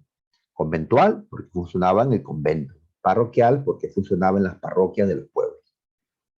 Muy bien. Ahora, ¿y por qué escuelas distintas según clase social? Porque es una sociedad clasista. Un campesino puede mandar a su hijo a la escuela palatina, ¿ya? Un noble no va a mandar a su hijo a la escuela parroquial, ¿no? Porque consideraban pues una educación de ese tipo, ¿ya? Muy bien. ¿Qué se les va a enseñar? Las 7 artes liberales. Esto se enseñaba en la antigüedad, ¿no? Con los griegos. Acá dividimos estas 7 artes, estas 7 materias, en dos. Está el trivium y el quadrivium, ¿no? 3 y 4. Acá está la gramática, dialéctica, retórica en trivium. Geometría, aritmética, música y astronomía en cuadrivium. ¿Ya? Dicen que trivium era más letras y quadrivium más ciencia. ¿Ya? Ahí está. Aquí ¿esto dónde se enseña? Pues en la escuela palatina, en las escuelas conventuales, no en la escuela parroquial, ¿no? Eso, las 7 artes, no. Algo más básico, ¿no? Un poco de gramática, un poco, ¿no? De aritmética para que sepan contar y sobre todo, pues, mucho catecismo, ¿no? Mucha religión para que crean y sigan, pues, a la Iglesia Católica. Muy bien, entonces hay un impulso a la educación en tiempos de Carlomagno y la escuela palatina será un modelo para otras escuelas, ¿ya? De enseñanza superior, como un antecedente de lo que más adelante serán las universidades. ¿Ya? Y llegamos a la desintegración y el final del Imperio Carolingio. Carlomagno se murió. Tras su muerte, gobernó como emperador su hijo Luis el Piadoso. Ludovico Pío, o en castellano, Luis el Piadoso. Como que el apodo piadoso no es, no nos indica la fuerza del gobierno de Luis, más bien, creo yo, la debilidad de su gobierno, el piadoso. ¿No? Luis el Piadoso tenía problemas para controlar a los nobles y el imperio en este tiempo comenzaba a ser atacado por un enemigo bárbaro, los vikingos del norte de Europa. Así que con Luis el Piadoso empieza la crisis del imperio carolingio. Él muere y le dejó el imperio a su hijo llamado Lotario. Lotario, ¿ya? Pero cada vez que moría un padre, el poder, las tierras, se entregaban a los hijos, no a uno, a los hijos varones, ¿ya? Bueno, Carlomagno solo tenía a Luis el Piadoso, pero antes Pipino el Bebe lo entregó, recuerdas, a Carlomagno y a su hermano Carlomagno. Y así también pasó con Pipino el Breve, o sus hermanos. Este era un problema, esto de dividir el territorio entre los hijos. Por eso, después del Imperio Carolingio, se estableció como regla que solo el hijo varón mayor heredaba todo. Por ahora, intentó hacer esto Luis el Piadoso al entregarle únicamente a Lotario, pero sus hermanos dijeron no. Carlos el Calvo y Luis el Germánico enfrentaron a Lotario. Lo derrotaron y le obligaron a firmar el Tratado de Verdún en el año 843. ¿Y qué establece este tratado? La división del Imperio Carolingio. Se parte en tres y se lo reparten. ¿Ya? Aquí vemos a Carlos, acá dice Carlos el Calvo, recibe esta zona de color rojo. ¿Sí? Mayormente lo que llamamos Francia actualmente. Luis el Germánico recibe esta parte anaranjada que abarca mayormente lo que es Germania o Alemania. Y Lotario recibió Italia y también otras tierras que están por ahí, como Suiza, Bélgica, Holanda, un territorio intermedio. ¿Sí? Le llamaremos Lotaringia a esa zona. Ya hay quienes dicen, con el Tratado de Verdún nacieron Francia, Alemania e Italia. No es tan exacto, pero si por ahí lo ves esa pregunta, pues ya sabes qué marcar. Pero esto ya no es el Imperio Carolingio, porque está partido con tres gobernantes autónomos. Ya no hay Imperio Carolingio, ¿ya? Ahora hay varios reinos. La unidad se rompió nuevamente, nuevamente. Con el tiempo, los territorios de Germania y de Italia trataron de unirse nuevamente, ¿ya? Todavía estos 100 años después de este reparto, ¿ya? Con el tiempo acá se va a crear el llamado Sacro Imperio Romano Germánico, que, ¿no?, comentaremos en otro momento, ¿ya? Pero en sí, pues, ya no hay Imperio Carolingio. Consecuencias de la desintegración. Ahora ya no hay un gran poder central, ya no hay un emperador como Carlomagno que dominara a los nobles. Esto va a permitir que los nobles, pues, ganen poder, ¿ya? Cuando ya no hay quien nos controla, pues nosotros decidimos y, ¿ya? Por lo tanto, los que estaban abajo ahora ascienden. Esos duques, condes, marqueses se convertirán pronto en señores feudales. Al ver al imperio dividido, los vikingos atacaron con más fuerza. ¿Ya? Eso también lo comentaremos la próxima. La próxima estudiaremos al feudalismo, un nuevo sistema económico-social que surge justamente después de la desintegración del imperio carolingio. Muy bien, muchachos. Entonces, hemos terminado esta parte. A ver, viendo la hora, ya nos ganó la hora. O todavía tengo un par de minutos, creo, o ya me pasé más bien. Digo por las preguntas, ¿no?, que no hemos resuelto aún. Me parece que tenemos hasta las 10, o sea, nos quedan 2 minutos.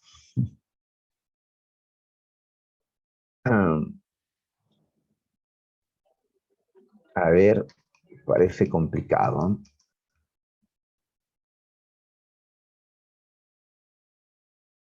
Hola, chicos. No creo que acabemos en un minuto resolver estas 10 preguntas, así que se lo vamos a dejar para la próxima semana. Ya, solo las preguntas. ¿Ya? Y ya estudiamos pues el tema que viene, feudalismo. ¿Mm? Ahí está, ya lo vemos. Ya sabes que para el examen que llamamos el examen de la domiciliaria que tomamos en la tarde, les pregunto, ya le estoy preguntando ya siempre por las tres primeras. ¿Sí? La número 1, ahí están personajes que hemos estudiado: Pipino el Bebe, Carlos Magno, Carlos Martel, Ludovico Pío es el hijo de Carlomagno, Luis el Piadoso. ¿Sí? Hay que ver, pues, su importancia. Pregunto por la 2, ¿sí? Dice que un franco fue coronado. Mm, 751, ¿ah? No dice en el año 800, dice en estas fechas. Así que no creo que sea Carlomagno. Y la pregunta 3, ¿ya? Así es. Dice, ¿por qué surgió el Imperio Carolingio? ¿Eh? Algo así. Hay que ver un factor que posibilitó la existencia del Imperio Carolingio. ¿Ya? Así que estas 3 preguntas son para la tarea domiciliaria.